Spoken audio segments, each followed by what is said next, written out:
with the scientists behind the COVID-19. He's spoken exclusively to Sky News' Sean Clifford, and we'll bring you that interview just shortly after 2 o'clock. Isabel Webster's going to be bringing that and all the rest of the day's headlines. Stay tuned.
Hello, Giuliana and Max. Hiya, you alright? Yes, thanks to you. Yeah. Hello. Good. Hiya. Okay. Cassie, all How are right? you? Yes, I'm good. Thank you. You? Yeah, fine, thank you. Yes, good. Thank you. Hello, Jane. Hiya, how are you? Yeah, good, thank you. Ross did show his face a little while ago, but he's disappeared now. Had to mute Tracy because she got the news on when I first logged on. Giuliana, how did you get on with your equity release case? Good. Yeah, all It's sorted. okay. Has it been approved? It has. Oh, well done. Thank you. That's all right.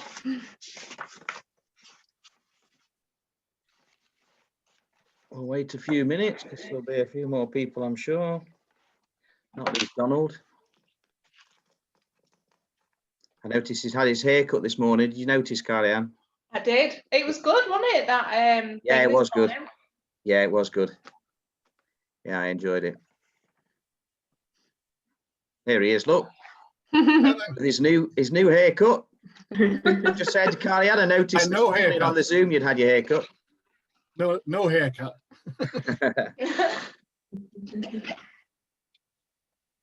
It was partly in sympathy and partly because I needed a haircut and missed the lockdown thing. Now, the mortgages first. One of the business I look after, one of their staff unfortunately got cancer recently, and all of the management team there decided that they would do a complete head shave as a charity thing for her. So I came out semi in empathy. I wasn't going to take the whole lot off, but a fair bit. I think grows quick.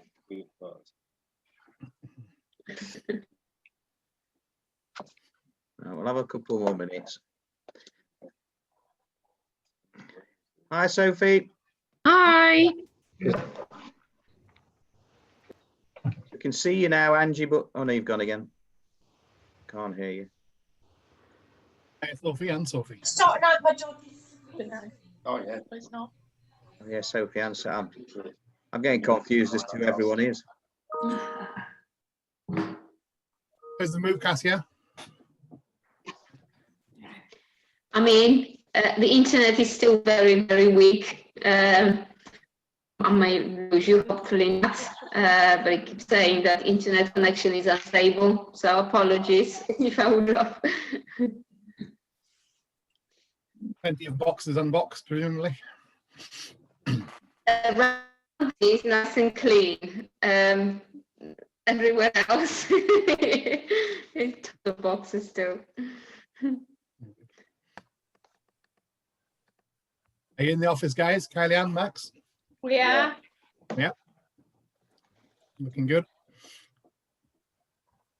We'll give it till 2 minutes past and then we'll make a start. Donald, if you want to go first in a minute or so, then we have got Dan Hevingham from AIG joining us. So if he's with us when Donald's finished, he'll go next. If not, then Sophie, if you want to have a few minutes. And then we've got, I'm sure I'll say it wrongly, but Giuliana Petrilli, I think her name is, from Halifax, will be joining us about 2:30. Then it's up to us apart from that. So, oh, here's Dan.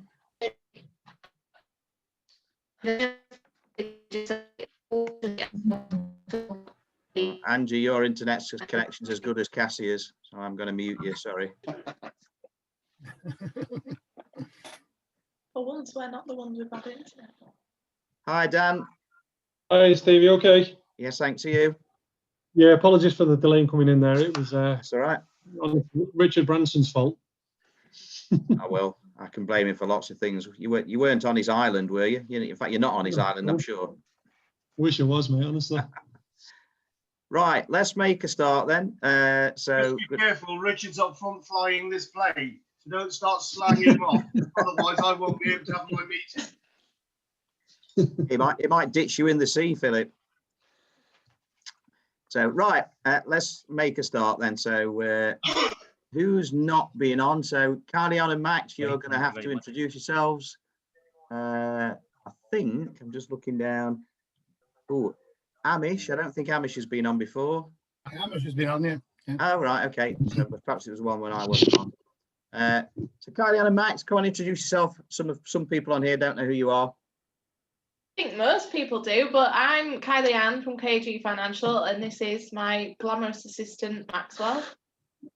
And Kylie Ann's been with Linear for a good while. Yeah, I've been advising for 10 years. Been with Linear 3 years, I think. Yeah, 3 years. And Max hasn't. No, I've been with Linear now for 2 months. 2 months. Yeah, There you new to go. financial services completely. So Well, there's a good few people on here who are in a similar position to you, Max. So I'm sure you'll be fine. Right, Donald, over to you, and then after Donald said a few minutes, Dan, it'll be over to you. So let me just make Donald the host. I'm sure you've got some slides for us. Yeah, I'll just see if I can share these slides. There you go. Over to you. Can people see slides? Yep. Yep. Right, okay, just a few minutes. Thank you guys for the time and so on. I just want to cover a few things off. First thing, very important, is congratulations, because we have some shortlisted finalists from Linear on the 2020 Mortgage Introducer Awards, which you may be aware of. Big congratulations to Kate McTernan and also to our very own Steve for being nominated as the Best Broker Individual Award. We ignored the other three. I just decided I would cover them up a bit. But the award ceremony, I believe, takes place sometime early December, and I would believe that Steve, you and Kate will have to submit your own sort of submission about yourselves and so on as to why you would win. I'm sure you're a good man with words. You'll manage to do that admirably. Professional lies. That's it.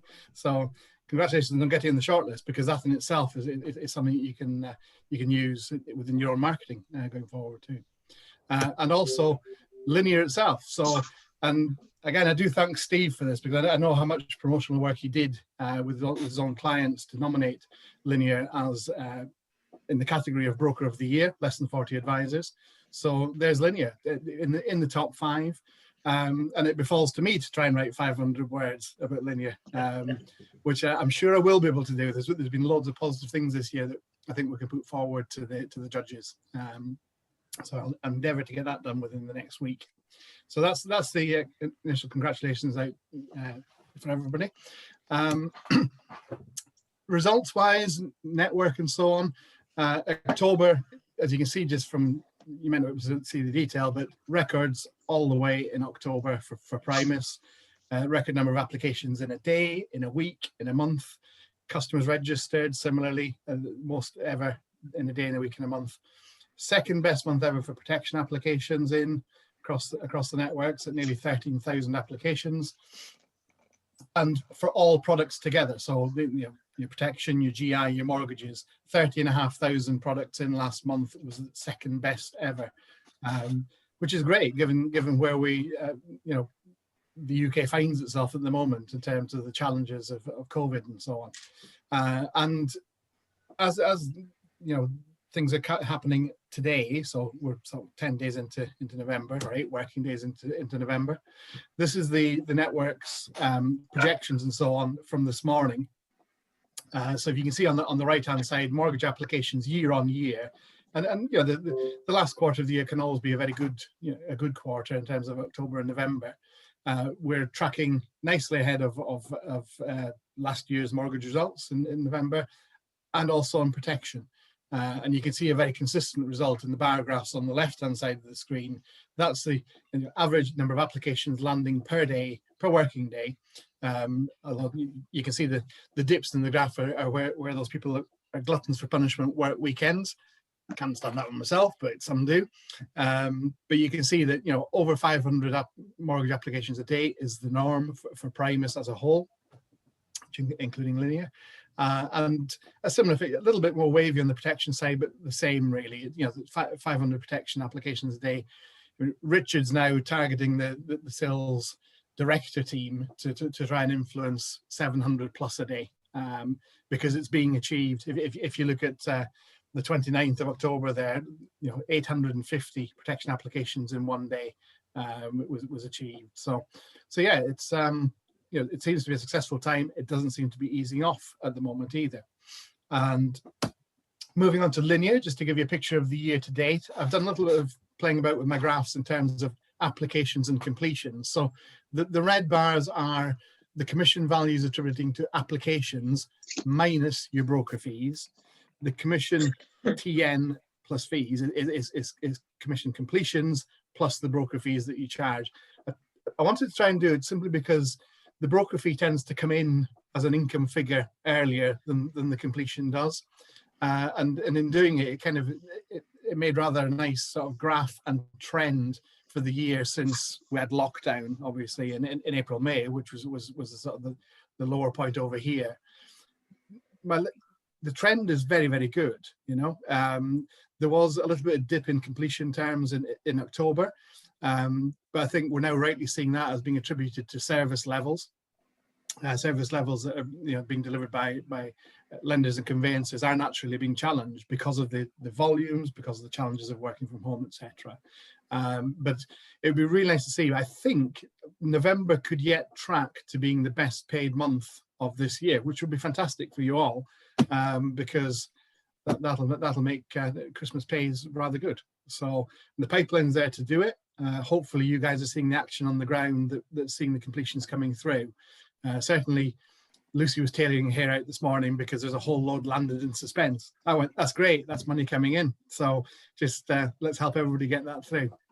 So that's what the trend's looking like. I just want to finish off because we are heading into end of year. It's often a planning time, and I've certainly been involved in a lot of planning with the other businesses and as well with linear directors for next year. And one of the things that's on everybody's minds a lot at the moment, and glad that Sophie's on with us today, because it's about marketing. So your e-marketing, your position on websites, social media, search engine optimization, etc. And I want to start a little bit of a challenge today for you all to have a think about this over the course of the next couple of months. Some of you are ahead of this already. You're doing your own things, but I think everybody, in order to just satisfy yourselves that you're doing the right things. Have a think about what happens in the marketplace and what firms do. And my very quick analysis is, if you're really big, you've got your own marketing department, you spend thousands on it. So a firm like Embrace, for example, taps into LSL's, a state agency marketing department based in York, multiple staff, specialists in certain areas, etc., costs a lot of money, because they also outsource to high profile marketing agencies, which again costs a lot of money. But the big firms that have big turnovers, big profits, they really invest heavily in the marketing side because they can. They've got deeper pockets. Coming down the scale, I was on a meeting last week, and there's 70 odd directors of AR firms on it, and we had breakout rooms, and we were discussing things like this.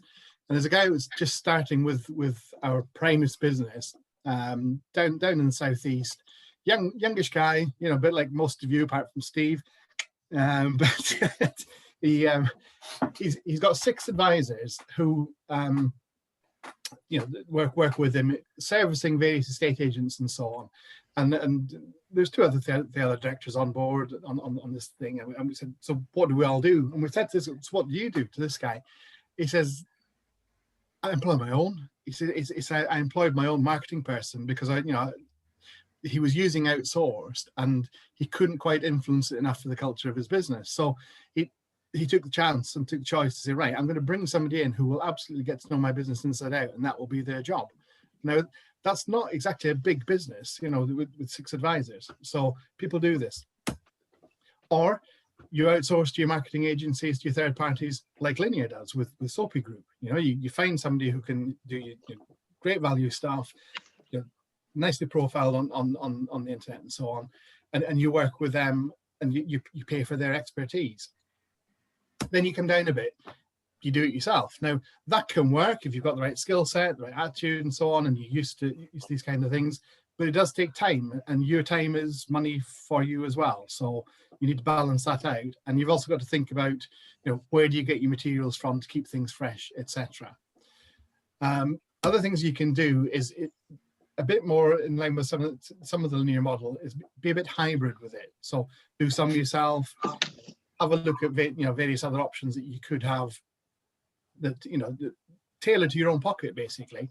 And one of them, which some of the advisors will have access to, is eligible. Now, it is something I'm looking at the moment for next year for Linear, is whether we move to Eligible's retain system, which is different to what you've had before. If we're going to do so, I'd want to make sure we present to you in December as to what that might look like, and how that could benefit you. You can do nothing in marketing as well. Okay, it's absolutely fine if you've got a really loyal established client bank. You're not really looking to expand it further. It's fine. You can do that too. But just to finish off, one thing I would say: if you don't personally invest in it, you won't get value from it or get the best out of it. So please, over the course of the next 2 or 3 weeks, have a think about what your overall marketing strategy might look like individually or collectively with Kylie and Max working together and so on in 2021. It's becoming such an important area, and the firms that are spending money in it are really getting good value out of it. So that's my thoughts for today. I appreciate Steve have probably gone on a little bit longer than normal, but hopefully it's given everybody a bit of a flavour of where we're at and where we're aiming at. So thank you very much. I will stop my share and hand back to you, Steve. I'll unmute myself. Thank you, Donald. So plenty to think about there. Let's now pass you over to Dan. He says, trying to, have you got some slides for us, Dan, I'm assuming? Yeah. Yeah. Okay. There you go then, matey. Perfect. How long we got, Steve, just out of interest? 15 minutes. Right, okay, I'll try and rattle through this as quickly as I can then. Hello everyone. My name's obviously Dan Hevingham. I'm the protection specialist here at AIG Life for Linear. I think I might have spoken to some of you previously, not all of you, I don't believe. So what I will do on the back of today's presentation is I'll send you over a email with the key takeaways along with my contact details. So if you've got any questions, queries, issues, anything like that regarding anything AIG, please feel free to give us a call and I'll happily pick those up. The reason for, I suppose, me being part of your team meeting today, and thank you for having me, is to talk to you about AIG Life's new critical illness proposition, which we launched on the 19th of October. The actual proposition in itself was designed essentially because, I'm sure if you've quoted in the past on AIG, we know for critical illness in particular, we haven't been the most competitive on price. Because we had an all singing, all dancing proposition, we knew we needed to do something and try and look at that modular space and provide options to you and your customers around sort of where budget may be an option. So what I'm going to do for you today is just talk you through the changes that we've made, what they mean for you and also for your customer, and potentially how it means that we're going to pay more claims moving forward as well. So I think I've just covered why we've made the change, and ultimately what we wanted to try and do is, again, I think you'll agree with me when I say this, is that critical illness is becoming very, very complex, not only to explain to your customers as what constitutes a valid claim, what doesn't, but also trying to sort of document how many conditions someone covers, how many someone doesn't, how what you can claim for, what constitutes a partial payment, and so on and so forth. It is very, very tough and potentially getting tougher. So we wanted to try and remove the complexity that sits around that as well. I suppose our approach in doing so is we didn't just want to follow the crowd. We didn't just want to be part of the pack, that are currently out there already, in terms of the way that we manage claims and also provide options to customers. But at the same time, we needed to make sure that we were in the mix, I suppose is the right phrase to put it. So when you go on your portals now and you do a quote, you'll see a couple of options that come up for AIG Life. You'll see AIG Life Core for the critical illness, Core with children, enhanced with children. All our critical illness comes with life cover built in, so that's a given. Ultimately, it is sometimes cheaper to have the life cover built in rather than doing a standalone kick policy. But we wanted to make sure, as I said, that we improved customer outcomes and also maintain value from day one. So this more sits around your persistency and also the opportunity for other advisors not to sort of step on your toes and try and steal your customers from you. So what does it mean and what does it look like? So this is the new proposition in a nutshell. I appreciate it's a very busy slide, but essentially what it's telling you is that on the left-hand side of the screen, which is our core proposition, that is where you would start now in terms of your recommendation for your client. And it's similar to your Legal and Generals, so your Avivas and your Zurichs of the world, in terms of having that sort of core base. We have 25 conditions that sit within that, and you're probably thinking, that's not a lot, but when you actually break it down and we look at our groupings, which I'll explain in a second, it's actually the equivalent of over 45 conditions. As I said, you get your life cover, terminal illness built in as norm. The green box on the right-hand side is your choices or your options that you can now bolt onto the actual advice that you're giving to your client, which is our enhanced critical illness cover, children's cover, TPD, and waiver of premium. Now, just go into the little bit of the nitty-gritty of, I suppose, of what that means a little bit further. So this is our core proposition, not too dissimilar to what you'd already see in the market. We've got a Group 1, which is your full sum assured payments, and a Group 2, which is your additional payments. Under the Group 2 for the core, you've got cancer in situ with the breast and low-grade prostate cancer. That pays out 25% of the sum assured, or £25,000. The Group 1, as I said, is your critical illness mainstays, your cancers, heart attacks, strokes, comas, bacterial meningitis, and so on and so forth. So everything you would come to expect under a critical illness plan sits within the Group 1. And as I mentioned, there is 25 listed conditions, listed being the key word there, not overall conditions, and 2 additional payments. And again, I'll go on to elaborate on that a little bit further in a second. This is our enhanced cover. Now, again, we've broken it down into the same format of the core. So you've got a Group 1 and a Group 2. Group 1, again, is your full sums assured. There's 7 additional Group 1 payments on there. There's 18 additional Group 2 payments under our enhanced cover, so 20 in total. The one thing I will say with this one, the biggest difference from our old plan and also from what's currently in the market at the minute is that under a Group 2 payment now, if a client was to claim for low-grade prostate cancer under our enhanced cover, we'll actually pay them the full sum assured or £35,000, whichever's the lowest.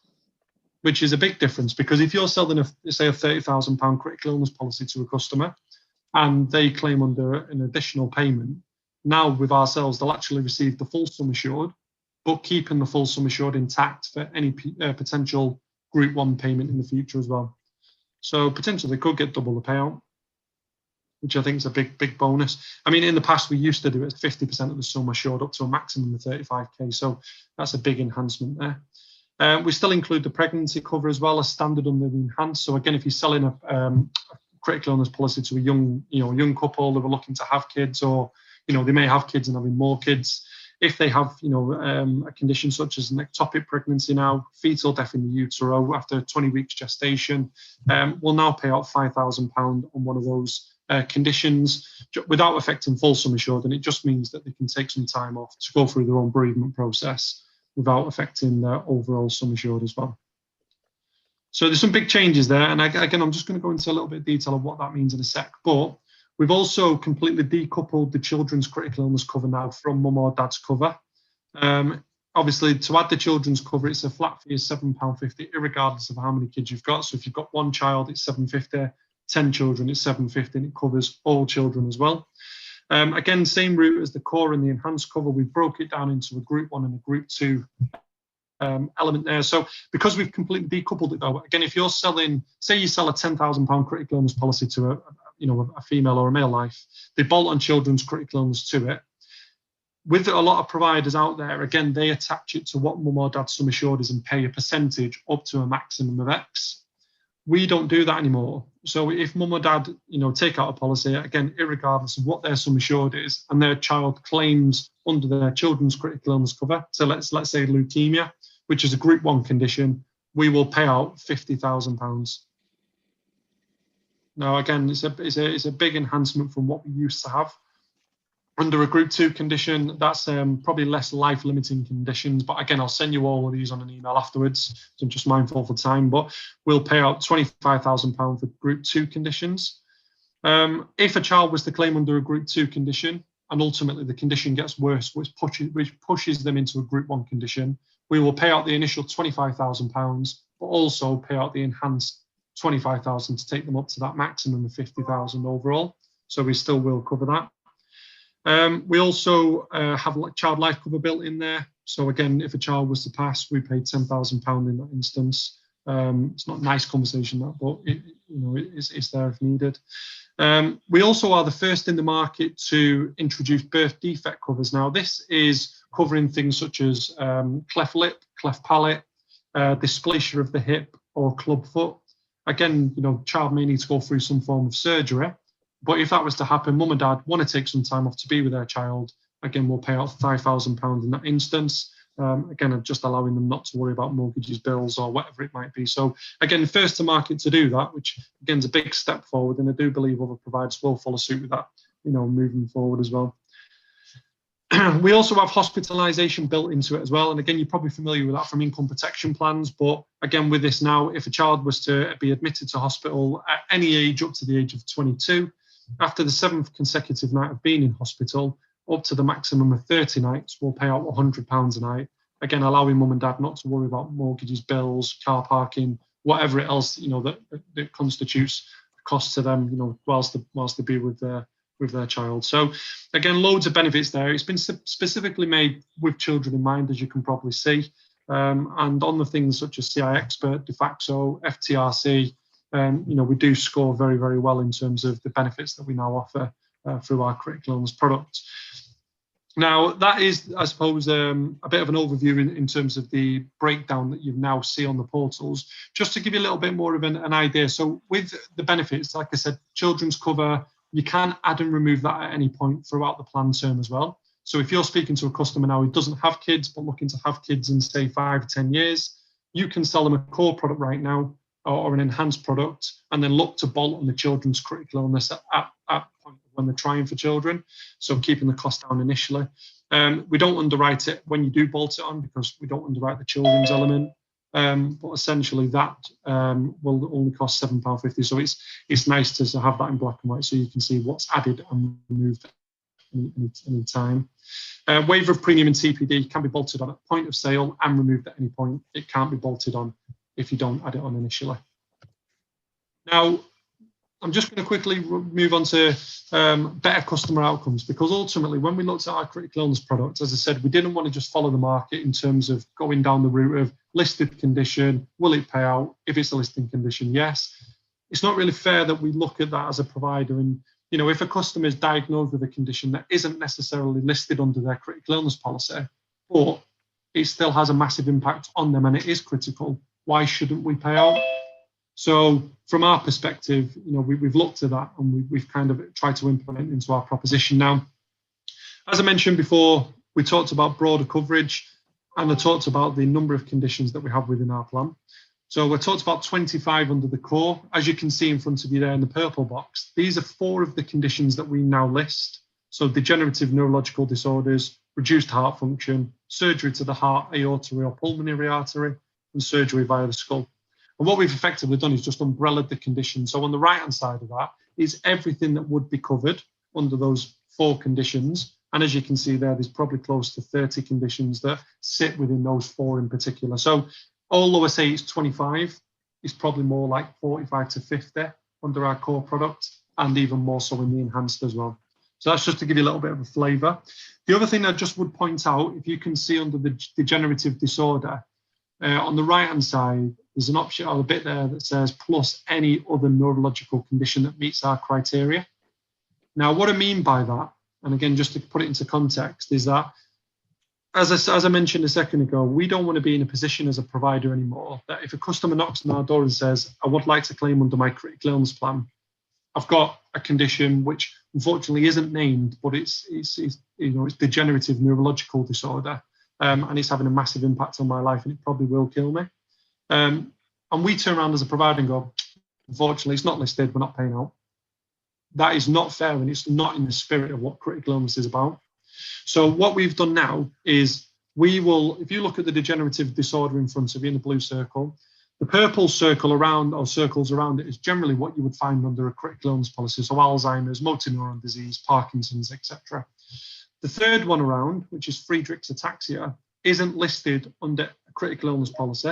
However, it is a condition which probably affects 1 in 50,000 people. It's similar in its illness to motor neurons disease. There's currently, limited treatment options, and there's absolutely no cure for it. Now, that to me is a critical illness. And, if a customer is diagnosed with Friedreich's ataxia and not motor neurons disease, how is that not fair that we don't cover that? So what we're now saying under our policy, and it's massively important, is because I think we've been classed as revolutionary, and again, I do believe other providers will follow suit, is that if a client is diagnosed with a condition, irregardless of what the name of the condition is now, if the impact to the customer is the same and it meets our degenerative neurological disorder criteria, we will now pay out under our critical illness policy, which is a huge, huge step forward in the industry. And as you can see on the right-hand side of the screen there, around the actual purple circles, where it says plus any other, plus any other, plus any other, because this could be any condition that's not listed, but meets our impact criteria under the degenerative neurological disorder example. Or it could also be any condition that isn't actually even listed yet in terms of medical, sort of science. And I think if anything, what COVID will tell us this year is that you just never know what's around the corner. So if a client's diagnosed with a new condition in the future, as I said, maybe the first to sort of be diagnosed with that illness, and it has a same example or impact to the customer as any other examples, such as motor neurons disease, it can now claim under our critical illness policy, which is, as I said, a huge step forward, and it ultimately will future-proof and maintain that value for customer from day one. Another quick example that I've got is surgery via the skull. With this, again, there's few conditions in the market that will actually pay out for surgery via the skull, because it has to be a specific reason for the surgery to happen, not necessarily just the surgery happening, which, in most circumstances would be enough. And because of it, there's inconsistent payouts. It is a critical and complicated process. So what we've now done is we've broadened our coverage around this, because all surgeries to the skull have the same impact on the customer, regardless of what the reason is for it. So what we're now saying is, if the customer has a craniotomy, as I said, irregardless of what the reason is. So whether it's tumours, whether it's, you know, dystonias, treating epilepsies, you know, treating neuralgia, whatever, if the customer has a craniotomy, they've still had surgery via the skull, so we will now pay out under that definition, which again is a huge step forward and ultimately will lead, you know, to us to paying more claims in the future. I'm just going to finish there in terms of, you know, this, we believe, you know, some of the examples that I've given you today is cover that keeps pace with medical developments. You know, as I said, it's not based on definitions anymore. We're checking out of the conditions race. We don't want to be part of that. You know, so ultimately it's not necessarily looking at, well, they cover 100 conditions, they cover 200, they cover 500. It's not about that anymore. It's more around broadening the coverage to the customer, meaning ultimately, you know, that they've got a greater chance of claiming at a time that, you know, when they need it the most.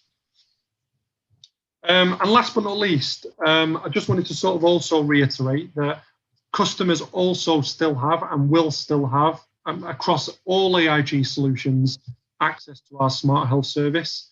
I'm happy to pick up any questions around Smart Health on the back of today, but I think, you know, this is a service that's included at no extra cost to the customer. It has 6 service lines, access to a GP, best doctors, mental health support, nutrition and fitness advice, and also free health checks. Again, it's across all our propositions to policyholder, spouse, and children up to the age of 21. And like I said, you know, right now, during where we're going into lockdowns, localized restrictions, you know, to have access to a GP within an hour, by the touch of the button, is absolutely invaluable. So, again, happy to pick any questions up on that afterwards. And that is pretty much it from me. Hopefully I've kept within time there, Steve. Looking at, you know, just one last thing, we are checking out the conditions race. And as I said, any questions on the back of today, I'll send you over an email. Feel free to give us a shout. I'm more than happy to pick those up individually.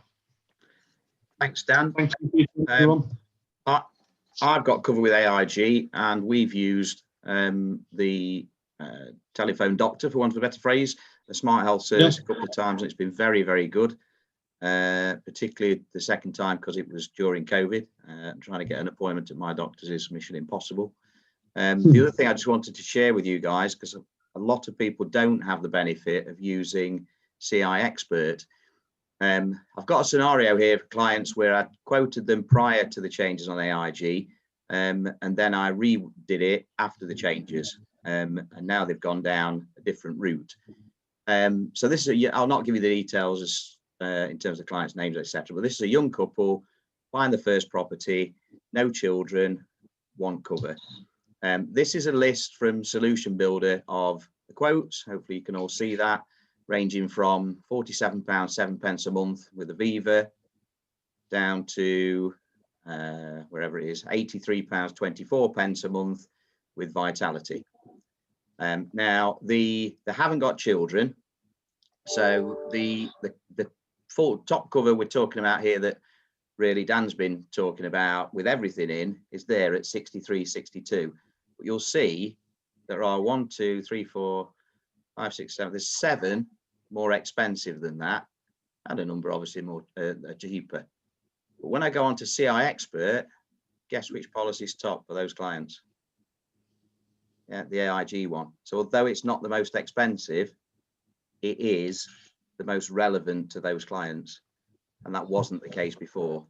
I'm a big fan, at the risk of upsetting Dan, of Guardian, particularly in terms of life cover, because of the kids benefit, and a number of the things that AIG have added on are nicked from Guardian, I think, which is great because it works, but it's even better than the Guardian one. So that really just backs up what you were saying, Dan. Thank you. Yeah, thank you, Steve. Appreciate that. No worries. I believe that Giuliana has joined us. Yes, she has. There she is. Welcome. For those who have worked for Linear for a while, Giuliana is Chris Randall's replacement. And for those of you who have no idea who Chris Randall is, then Giuliana is Halifax's BDM. So over to you, Giuliana, initially, and then just tell me when you want me to share the bits that you want me to share. Perfect. Thank you very much. Good afternoon, everyone. As mentioned, I'm your Halifax BDM. I know I've touched base with many of you and been speaking to you on the telephone, so it's a great opportunity to introduce myself properly. So thank you. Today, I just wanted to cover some key elements of things that have recently changed for you regarding updates, policies, and just a couple of USPs. And then anything you want to discuss on a one-to-one basis regarding cases or anything else, then please feel free to pick up after the call. So most recent changes that we've made, if you could put on the contact form, please. Some of you may have already seen this. So during the middle of lockdown, you would have been aware that all our processing centres closed and that it wasn't easy to discuss cases with us, etc. The good news is we have now reopened all our telephony centres, and we are really on top of processing times, with the average case taking 48 hours to go to offer at the moment. That's not including underwriter review, that's up to 8 working days. But the feedback that I'm getting across the board from my brokers is very positive on our processing times, which is always good. So one of the new methods of contacting us is through this contact form. We are currently in the process of adding this to our website, which should be live by the end of the week. So if you need to communicate anything with us, then please use this form. So the main times you'll really need to use this is particularly with self-employed customers. So we are now asking you to provide 3 months worth of bank statements, which ordinarily we wouldn't. So it's a good way just to communicate what that client does on his or her self-employed basis, that he's back to pre-COVID income, and just generally what that client has experienced, i.e. they've taken the grants, but they're still sitting in the bank account. That was just a measure that they were advised by their accountant. So just put a bit of meat on the bones and add any information that you can using the contact form. Also, the day one contact centre telephony processing centre has reopened, and I would stress in as many situations as you can, even though we are quick with underwriting, do make the day one call. What I'm finding, having taken over, not a lot of my brokers are aware of this day one call. So it was launched over 1.5 years ago, and it still remains one of our biggest USPs in the market, is where you key your case, you upload the documents, you can provide us with the contact form if you want to, and then you call us on the day one contact number to servicing, and we go through that case with you there and then over the telephone. And if we can, it will go to offer same day, subject to valuation. Now that's a massive selling point for your clients. It gives you the opportunity to communicate anything further with us, and you also find out there and then if we need any further documents from you. So please use that as much as you can. I know in the real world you're not always going to make that call, but I would really advocate that you use that telephone number as much as you can. So that's one of the most recent changes. Going on to the next one, we have introduced case tracking. If you could just put that on the screen, please, thank you. So you can now see on case tracking where we're at with your case. So for example, if the valuation has taken place, if it's still sitting in the underwriting queue, or if that case has gone to offer. So that's the screen that you'll see. And it's just giving you a little bit more of a snapshot on where we're at with it. If you are seeing it stay on a particular screen and not getting the tick for a period of time, again, that is the prime time to give the processing team a call and say, where are we at with it? During the middle of lockdown, BDMs were given full access to cases. and I could go into a case, I could have a look at the notes, I could see what's going on and really intervene. Since the processing centres have now reopened, we no longer have that level of access, and we are now trying to resume day-to-day business development roles, i.e. Attending these kind of calls and dealing with your day-to-day inquiries, rather than dealing with cases that are getting stuck. So that seems to be working very well. This is a work in progress, and we are always open to feedback, so please feel free to drop me an email with any feedback you have surrounding this. The third recent change that we made, and I'm getting quite a few calls on this, is we've added on your application process the part where you need to capture customer email now. That is purely for us to be able to communicate with the client via email and reduce our carbon footprint and try to start reducing the amount of paper that we're sending clients based on feedback. So nothing to worry about. That has been put in deliberately, and please capture that information where you can. Going on to most recent policy changes, so we sent out a comms at the middle of September. We are no longer taking any form of furlough income.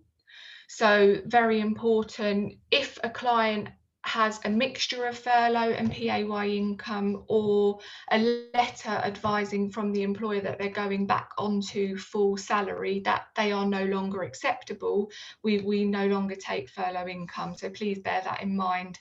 Even with the extension through to March, we will not consider those cases. We've also made changes to bonus and commission. We no longer take 60%. That's all reverted to 30% now, and all of those changes have also been factored into the calculator for you. So that's all been done. Getting lots of calls regarding our USPs, particularly day rate contractors, 1 year trading self-employed. We have made no policy changes whatsoever when it comes to all of our USPs. So we still remain at the forefront of 1 year trading, day rate contractors, so IT, anybody on 75k a year, £312 a day, we still underwrite them based on their current contract. You still have your Premier proposition and your personal contact in Premier. Foreign nationals we still do, adverse, all of the different areas that we consistently promote have all remained the same. So please pick up the phone or email me if you'd like to discuss a case, and I'm happy to help. Other areas that we continue to improve and do on a regular basis are product transfers. They're still full proc fee, and you can key them still 3 months in advance. My contact details have just been added to the screen along with Sally Hall. So anything over 500,000, just go straight to Sally. I don't need to get involved. She's your go-to. And my email and mobile telephone numbers on the screen. I'm also happy to do any Zoom or a Teams call. We use Teams, and happy to screen share or help you in any way that I can with those facilities. So yeah, just conscious I'm the last one on your meeting, so that's hopefully enough to be getting along with. Really look forward to meeting you all when we're out and about. I live in the area again, so that's a massive benefit. So looking forward to meeting you all, and thank you for your time. Thanks, Giuliana.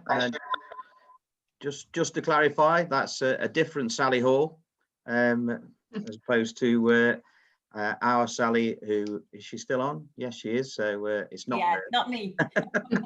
You've got enough to do, haven't you? Oh God, yeah. Thank Well, you. actually, I'm sure if somebody was contacting you regarding a £500,000 plus mortgage, you'd be interested from that point of view. I would be very interested. They'd have to send me all the details. Yeah. Or even a £2 million plus commercial proposition, eh? Yes. Yeah, he's gone quiet, sadly. Well, never mind. So thank you, guys.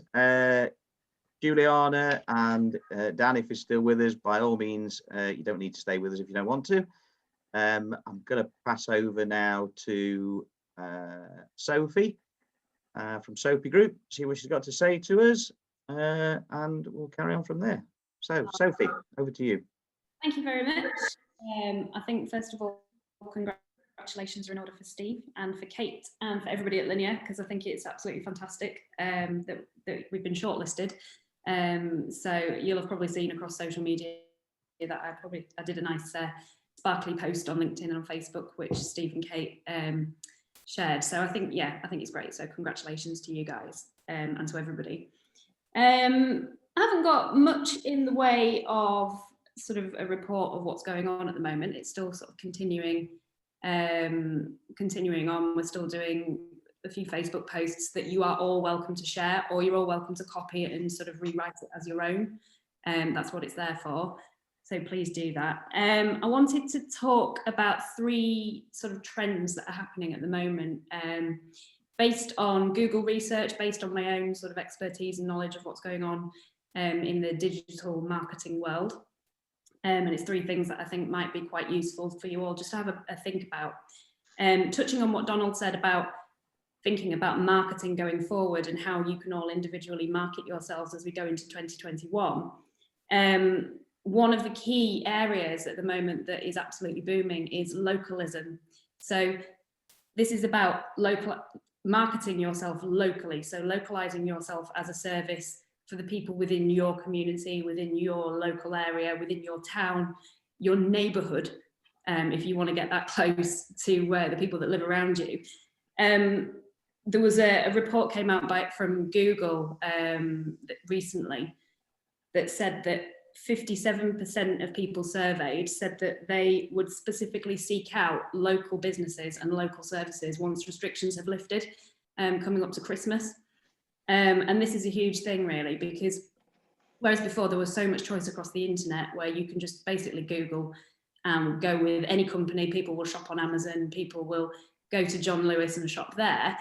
Everything has shifted, and I think consumer trends have completely reset recently, and particularly with the first lockdown and to now, people are really starting to get the message that if you don't use them, you lose them. So if you don't use your local businesses, your local services, your local mortgage advisors, you're going to lose them and they're not going to be there for the long run. So consumers are really switching on to this. So the more that you can market yourself locally, you may have clients and customers from way out of your area, and that's absolutely fine, but you do still have a market locally, and that's stronger than ever right now. So I think it's really important that you talk to the people within your social media messaging, anything that you're putting out there, that you're really sort of showing that you are proud to be local and you're proud to help your local, residents within your local area. So that's one thing. A second point at the moment is empathy. And having emotive content out there. I think it's a really, really difficult time at the moment for so many people. It's really uncertain. We've had almost 12 months of just tiring, knackering situations where people are just really worrying about their finances. It's getting, I'm quite fatigued by it, constantly thinking about finances and what's going to happen, being a self-employed person, it's really worrying, and a lot of your customers are going to be really worried. So the more that you can empathize with them, with the messaging that you're putting out there, the more that you kind of draw on their emotions a little bit. And content that you can put out there can be things like sharing success stories, sharing a little story that where you've helped a client get out of a really bad situation, or you've helped a client sort of just ease their nerves with purchasing their next house, with getting a mortgage. The application went through really quickly, for example, and all their fears were sort of put at ease. Things like that, where you're adding a little bit of emotion into the content and you're empathizing with your potential customers, I think is a big thing. And then thirdly, being personal as well. I think At the moment, with the rise of things like TikTok, which I'm just getting into, which I don't know if anybody's ever been on TikTok, it is completely addictive. You sit there looking at really stupid videos for hours and you lose like a whole evening just looking at all these stupid videos. The rise of personalized content and user-generated content has meant that consumers are a lot more forgiving with the type of content that you're putting out there. So what I mean by that is that you don't need a massive budget to be paying someone a lot of money to be creating beautiful, professional looking adverts or professional looking images that are going out on your social media. Your customers will forgive you if you're creating something yourself and it is a little bit rugged around the edges, or you're putting a video out there that hasn't got like the big production on it. It hasn't got your logo in the corner, for example. People are a lot more forgiving if you're creating something with a lower budget. So don't be afraid of doing that, of putting something out there that may not look like it's had the big budget behind it. Just go for it. So those are the three things that are kind of big at the moment: localism, empathy, and then being personal and not being afraid to just sort of put yourself out there and not feel like you have to spend a lot of money to put yourself on social media, for example. So those are the three things really. That's my kind of words of wisdom for today for people to think about. So if anybody, as ever, if anyone has any questions or needs a bit of help or advice, just drop me an email or give me a call at any time. I think you've all got my emails. If you haven't, drop perhaps Donald a message and Donald will just forward my email on and my details and my number, because oddly enough I don't actually know my mobile number off by heart, so but if anybody wants to get in touch, you'll be able to just through one of the other advisors. They'll be able to forward my details on. So that's it from me. Thank you, Sophie. Couple of things really. Giuliana, tell us about doing videos. Professional videos that you put on Facebook. Just to clarify. Professional. In case you do any others. I don't know. What do you want to know? I just decide. Tell us about the amount of likes, views, etc. Just so people have got an idea. So I'd say the ones that I've done this year probably average about 400 views, and then probably about 15 shares for each video, which then generates, I probably get around 5 inquiries off the back of every video that I do. Right. There you go. It's awful doing them when you first start it, but now I couldn't care less what I look like. As long as I'm talking about something useful and it's working, it's helping people, it works. Again, the sort of personalization of the messages that you're putting out there, that people can see your face and hear your voice. It helps people connect with you a lot quicker, and they trust what you say a lot more. Yeah, and I think especially now we're having to do everything remotely. We're having to do everything over the phone or over Zoom, and people aren't meeting us as much as they were before. I think especially for existing clients, when you pop up and they're like, oh, I haven't seen her for a while, it sort of puts you back in the head and gets them thinking about who they could refer you to, or anything from there. It leads on to something else. Fabulous. Thank you. The other thing, just going along from what Sophie just said, is your local market. If you use mortgage advisor near me, if you get on Google, you get reviews, you get a Google business. I could end up as a complete idiot here, but hopefully not. Look what happens. Right, and that's not a lot of work, but guess what? Somebody's looking for mortgage advice near me, and they're looking for an individual as opposed to a massive company, someone who lives locally, and probably more to the point, someone who's got far more 5-star reviews than anyone else, who doesn't pay for any of this advertising up here. So long as they do that, guess who they come to?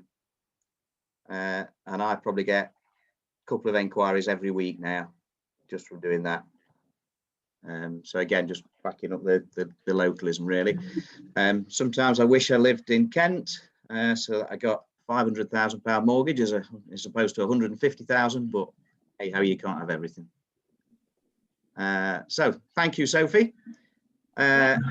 Philip, I will add you to the group. You just sent a message on there, so I'll sort that out. Now wrong with Mansfield, mate. Now wrong with Mansfield. There is nothing wrong with Mansfield, you're right. Now wrong with Mansfield, mate. Right. So, guys, anybody got anything else they want to talk? Oh, actually, I've got something else to talk about. I put it in an email anyway, but I just want to show you. If anybody hasn't done the solution builder training, do it. It's really good. Hopefully you can see the solution builder screen there. I had no idea what this was. X-ray meant nothing to me. I knew nothing about it. I'd gone past it every single time. But guess what? You can click on there. You can go on here. Let's just make one up. Dummy 2, male 1 2 99. So this is somebody who, let's just say it's life and CI, wants 150 grand's worth of cover, and they've got some issues, some health issues, or let's say they've got some BMI issues. And you'll see in a moment that's probably a bit too extreme, but never mind. Let's not make them a smoker. Let's not make them a drinker, because otherwise we'll have no chance. I probably won't have any chance anyway, but still. You can see there, look, client history. You can see the sort of things it's asking. Let's say no. Blood pressure if it's required. Raised cholesterol. Keep going. Right. So that's the information, and then search underwriting. Now, not all of the providers. Bad example, wasn't it? 5'2" and 20 stone. I shouldn't have put that in, really. They're basically a ball, Steve. Yeah, all right, all right. Perhaps I should have put something. Perhaps I should have put 16 stone or something. Didn't really prove the point, did it? But anyway, what you can see is that's done the work, and actually had a look at 5 of the providers that are on the panel. Okay, it isn't all of them, but that's a hell of a lot bloody quicker than having to go and talk to everybody, isn't it? I didn't even know that existed. Now, if that's me, fair enough, but I suspect there's probably some other people who didn't know as well. The other thing that I didn't know, again, from Solution Builder, is this. So when you go into Solution Builder, then it'll create a report for you. And look at this. Now you can send this to the client, and you can use this as the basis for your conversation. It's all about risk and about starting the conversation with the client, but that's there as well. Well, that's good because it does total cost. Yeah, now I think they tell you on the training anyway, but I think the income protection is based on the short-term income protection, not the long-term, but even so. It's really good. I didn't even know it was there. Again, I'll quickly just show you where it is. Do that. Hopefully do that. Because I say I didn't even know it existed. If we get a quote, let's go into that one. Let's go to there. It says try and remember where it is. That's not the right bit. I can't remember where it is. Is it here somewhere? No. Forgive me, I can't remember where it is, but it is on there. There's a thing that says risk report. I just can't remember. It's in the quote area. If you look down there. Sorry, Neil, where is it? Do the three bars, and then bring that out. Then you go, and then you can get it from through that. Right. and then when you got it looking, then you've got to look at it where you do it. Come out of there, and then go to the report. Let's do that. Yeah, it goes to report. Oh, there we go. It's there. Look. So when you're on that screen, that's the one. Go to report, and it generates it. So really, really good. And I've been using Solution Builder like most of you have since day one when we changed over, and I had no idea it did those things. Okay, Carly Ann, Max, anything you want to say? Anyone if you want to share with us? Any questions for anyone else? No, I don't think so. No. 2 questions. You wait your bloody turn. Jane? No, nothing from me. Okay. Ross? Angie? Oh, Neil? Yeah, I'm fine. Sarah? No, I'm all good, thank you. Go on then, Philip. It's your turn. Okay, question 1. Can you get that Solution Builder without having to go all the way through Toolbox and everywhere? Yes. Right. Yeah, I'll send you the independent link. Thank you. And second question, when you're in this 2020, how the hell do you get 2020 to match up to what the actual lenders is? Because I've been into the lenders, I've done the date, done the illustration, but that product isn't available when I go into 2020, so I can pull it into Toolbox. Don't really understand the question. If you want to talk to me independently of this, then you're more than happy to. You can ring me straight away afterwards, and I'll go through with you. We can even do a Zoom call and have a look if you want. Steve, it's Tracy. Yeah, go on. I was just going to say that's an issue that I've had a couple of times. I think, what do you mean if you go into when you're searching to do a mortgage product, it doesn't actually show on the mortgage sourcing? Yeah, the mortgage product doesn't come up on the sourcing. Yeah. Yeah. Okay. So when you found the product, is it because you found it on the lender's website, or you've perhaps used 27 Tech separately? No, on the lender's website. Right. What you can do, and Steve will probably know this, you have to actually create it.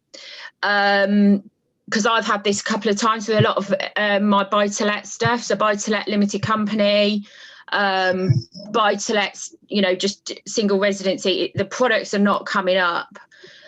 Sometimes if you go to 27 Tech independently, you can find it on there, and you can actually save all of your sourcing information from there.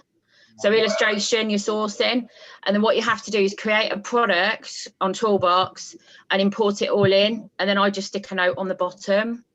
But it's happening quite a bit.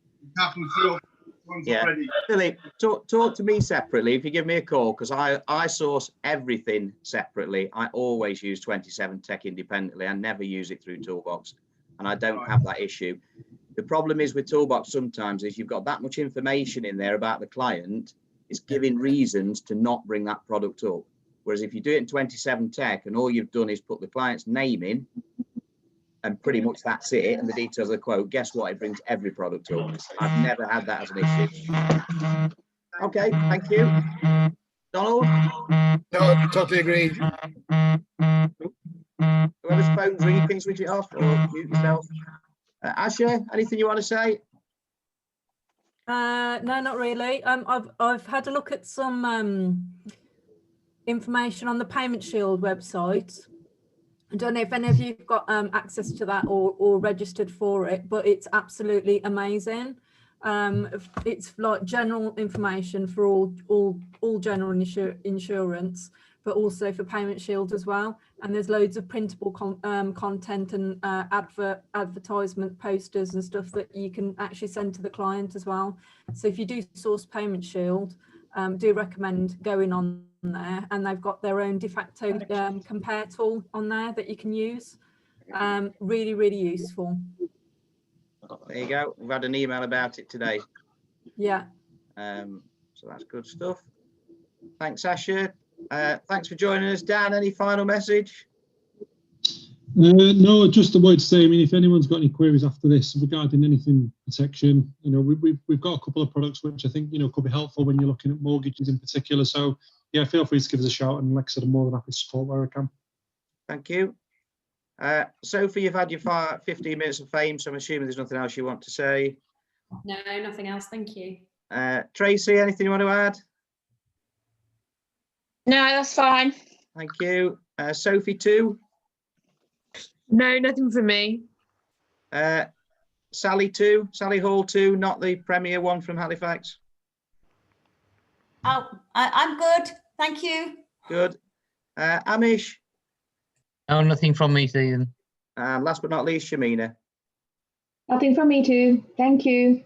Okay, Donald's, I think he's still at school, but he wants to say something, obviously. I couldn't find the electronic put my hand up button. Very quick one. Optimum, who were on the other week, Optimum Commercial. I was talking to them yesterday. They are planning offering a sort of AR model. So if anybody is interested in not just referring commercial or niche business that we don't do under Linear to Optimum, but might want to rate it for themselves, there could be an opportunity to work with Optimum to get access to a limited panel. So if that is of interest to anybody, get in touch with me separately, because I saw the presentation yesterday. It could be quite lucrative. They were talking about somebody who's joined up with them who's working on a £45 million care home, and the proc fee is £445,000. Nice. Okay. I used to work in commercial, and it is lucrative, but the conversion ratio from like app to completion is much lower. So you can write 3 deals a year and have made 5 times as much money as you'd make writing mortgages, but it's much less likely to complete, so it is a bit stressful. It's a it's a bit like equity release as well for those that. And by the way, we should all wish Steve good wishes for next week, because he's off on his equity release exam, aren't you, Steve? Gordon Bennett. I'm definitely deferring it now. But no, as I say, what the Optimum offering is rather than you referring to them, if you fancied rating some of the simpler niche stuff, I know that sounds a bit of a contradiction in terms, but there might be something you can do to get you set up. So okay, there you go. Excellent. Well, thank you very much, everyone. Philip, if you want to give me a call straight after, talk you through, and get to speak to you all in a couple of weeks. Keep talking to each other, keep asking questions, keep sharing ideas. You're getting your business paid on. Good. Bye-bye. Bye. Bye. Bye.